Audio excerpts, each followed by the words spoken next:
Bonjour, aujourd'hui on va parler du diagramme de Gantt, un outil indispensable pour gérer vos projets et rester dans le délai.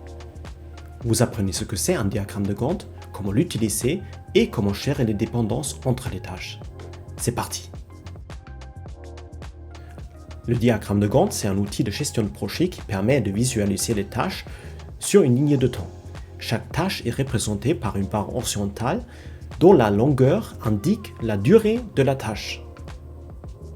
Donc à quoi sert un diagramme de Gantt?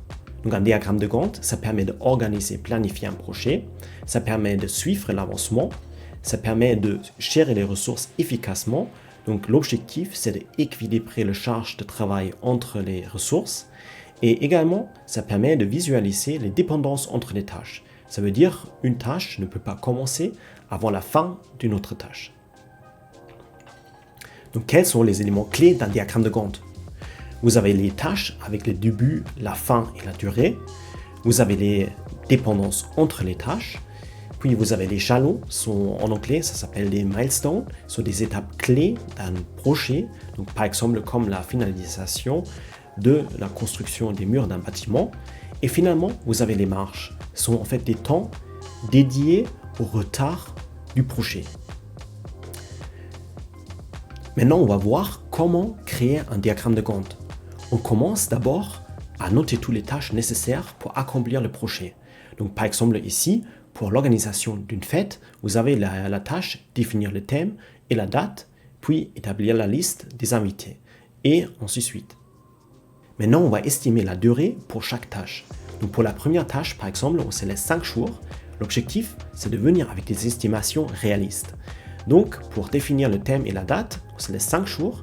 Pour établir la liste des invités, on se laisse 10 jours. Comme vous pouvez constater, la longueur de la barre horizontale, elle correspond au nombre de jours qu'on a estimé. Maintenant, on va définir les dépendances entre les tâches. Donc, quelle tâche suit une autre tâche? Par exemple, ici, la tâche établir la liste des invités dépend de la tâche définir le thème et la date. Et ainsi de suite. Donc, par exemple, la tâche 3, 4 et 5 dépend de la tâche 2, donc établir la liste des invités, parce qu'il faut savoir le nombre d'invités pour pouvoir en fait réserver par exemple un lieu qui convient au nombre de personnes. Finalement, on a toutes les informations qu'il nous faut pour structurer chronologiquement notre projet. On commence par la tâche 1, donc pourquoi? Parce que la tâche 1, elle n'a pas de prédécesseur. Il n'y a aucune tâche qui pointe vers la tâche 1. Donc une fois la tâche 1 elle est terminée, le successeur c'est la tâche 2, donc on va prendre la tâche 2, on va la glisser à la fin de la tâche 1.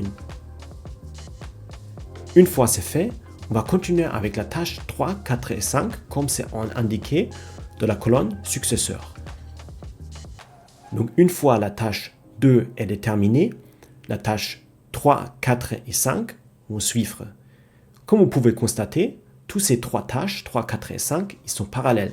Ça veut dire qu'on doit les exécuter au même moment. Par contre, ce qui est important, c'est regarder la tâche avec la durée la plus longue. Étant donné que c'est la tâche 4, donc seulement une fois la tâche 4 elle est terminée, on peut continuer avec la tâche 6. J'espère que c'était intéressant pour vous. Merci de liker cette vidéo et de vous abonner à notre chaîne, ça sera une très grande aide. Dans la prochaine vidéo, nous allons voir comment appliquer le diagramme de Gantt avec un logiciel. À bientôt, au revoir.